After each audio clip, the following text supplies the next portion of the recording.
kita memang ya, kita kan sahabatan ya, jadi aku pas terakhir sama istriku ke rumahnya tuh emang sempet ketemu, aku sebagai opa, ketemu papi itu udah apa sesak, udah sesak nih dadanya gitu. Nah jadi terakhir pun ketemu Mona aku masih tanyain kabar papi.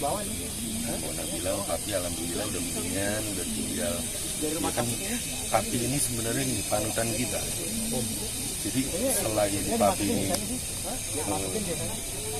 anak ya, ibadahnya ngelebihin kita yang Islam gitu ya, dari lahir. Tapi ya gimana, kita kayak tadi Brasto bilang nih panutan gue, enggak lah panutan kita semua, kita sampai malu kadang-kadang sholat harus di masjid kalau waktu itu gayanya dari dulu udah terkenal kayak gitu.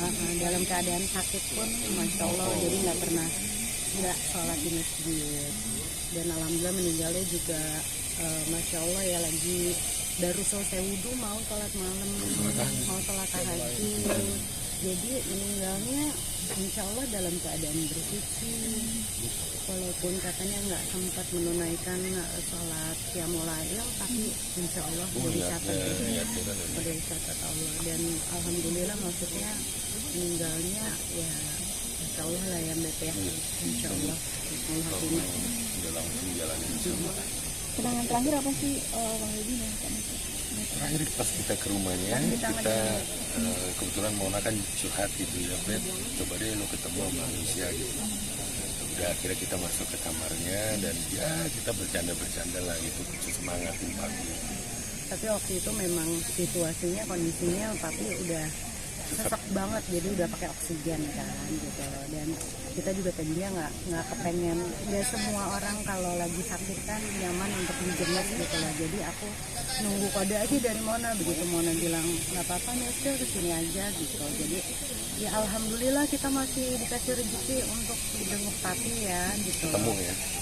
Terus kita semangatin tapi semangat gitu, karena kan bolak-balik harus berobat ke rumah sakit. Yang bikin papi waktu itu mungkin sedih adalah yang biasanya kemana-mana sakit jalannya sendiri, terus tiba-tiba harus sesek gitu, jadi kayak menghambat aktivitasnya. Itu sih yang bikin ya, itu yang bikin paling sedih. Mungkin bisa dibilang meninggalnya dalam keadaan mendadak gitu, melihat betapa kedukaan yang ada dalam Mona sendiri. Banget. Mona sih pecah ya tadi, jadi benar-benar ya pecah-pecahnya, karena tadi malam tuh kita masih whatsappan sama Mona juga nggak cerita gimana, kita selalu nanya update, tapi gimana Monce, bokap gimana Monce gitu, ya masih gitu deh, masih observasi terus bolak-balik. Tadi malam tuh Mona masih di puncak, tahu aku dia lagi syuting, terus tiba-tiba subuh aku pertama kali yang baca grupnya, bokap meninggal gitu, ngomong di grup. Aku yang pertama kali baca, udah aku langsung kaget. Jadi Mona ya sedih, terpukul banget. Jadi dia sempet yang histeris ya. Jadi pas aku peluk tuh ya dia histeris, karena mungkin ya gimana sih ya, mendadak kehilangan papi gitu ya, pasti bukan sesuatu yang mudah gitu. Dan Mona tuh benar-benar kesayangannya papi banget kan. Dan papi tuh lumayan terakhir Mona tuh galak gitu ya, papi tuh cuma nurut ya sama Mona.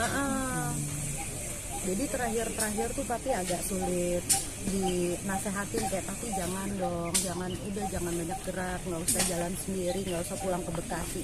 Jadi pas lagi meninggal memang lagi di rumah papinya di Bekasi, makanya dibawa ke rumah Mona itu subuh setelah meninggal gitu. Jadi meninggalnya memang bukan di rumahnya Mona, di rumah papinya di Bekasi gitu. Jadi benar-benar terpukul lah, histeris. Mona histeris sekali ya, masih kayak nggak percaya ya. Jadi dia kelihatannya kuat, tapi kalau udah dipeluk ya, kita udah saking dekatnya apa ya, dengan pelukan aja tuh udah apa ya, hati tuh udah saling bicara. Aku tahu banget dukanya Mona kayak apa. Itu yang tadi ya, kita bilang sosoknya Masya Allah, beliau itu mu'alaf dan ibadahnya Masya Allah, nggak pernah sholatnya nggak di masjid, di atas rata-rata. Ibadahnya Masya Allah, Islamnya Masya Allah, sehari-hari aja pakai bajunya juga pakai baju gamis, pakai peci, Jadi panutan lah kita yang muda-muda gitu ya, ngelihat seorang mu'alaf yang taatnya dan takwanya tuh melebihi kita yang muslim dari lahir.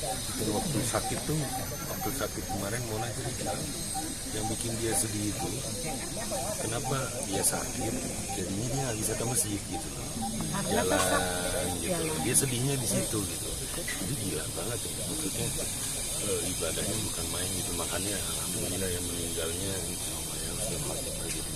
menjalankan sholat ya mulai ya.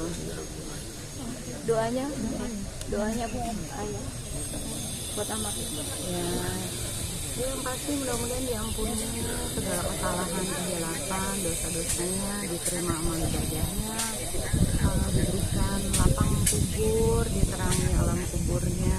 Mudah-mudahan anak-anaknya semua bisa memberikan doa yang nggak berhenti, karena hanya doa dari anak yang saleh yang terus mengalir. Mudah-mudahan tapi seumur hidupnya kan sayang sama Allah. Kali ini aku berharap sekarang Allah yang saya ya udah di tempat yang baik lah, di sisi Allah Subhanahu wa Ta'ala. Mudahan yang paling penting adalah keluarga dikasih takwa. terima kasih.